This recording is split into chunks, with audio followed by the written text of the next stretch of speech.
We've got a book in Australia, I don't know if you have it here, it's called Chemical Maze. And this little book, Chemical Maze, it shows you what all the letters mean, what all the words mean. In fact, the bigger the word, the scarier it is that right?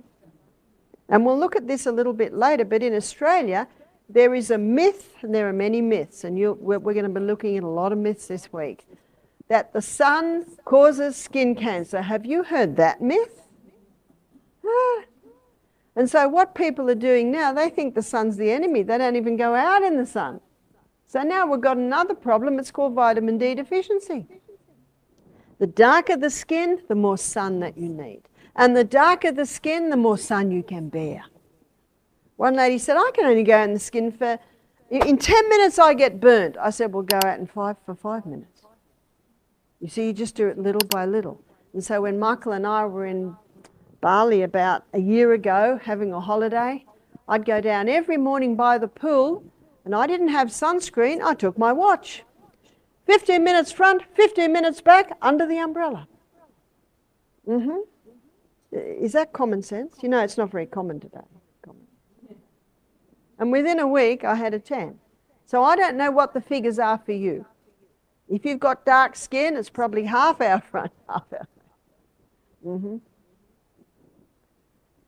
And I mention this because sunscreens have a lot of chemicals in them. You've heard of the Great Barrier Reef, one of the wonders of the world?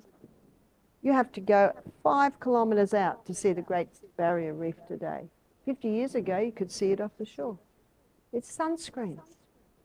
Aussies cover themselves in sunscreen and then dive in the ocean. And those sunscreens are going into those corals and killing the corals.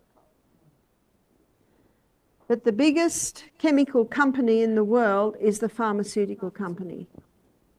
Drugs are chemicals. Drugs never cure disease, they change the form and location of disease.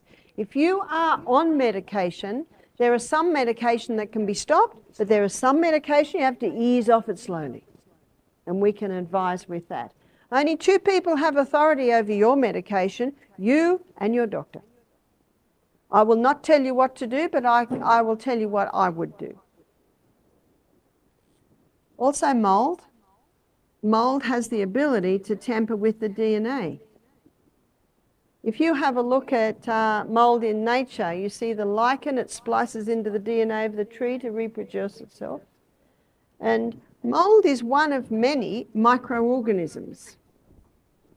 So we're going to take a minute to have a look at the germ theory, microorganisms. Microorganisms are everywhere. They're in the air that we breathe, they're in our food, they're on our skin. There are 10 times more microorganisms in our body than cells, and we have 100 trillion cells. And there are 10 times more microorganisms in the gastrointestinal tract than anywhere else in the body. And we're going to have a look at those little creepy crawlies in our gut tonight. They're everywhere.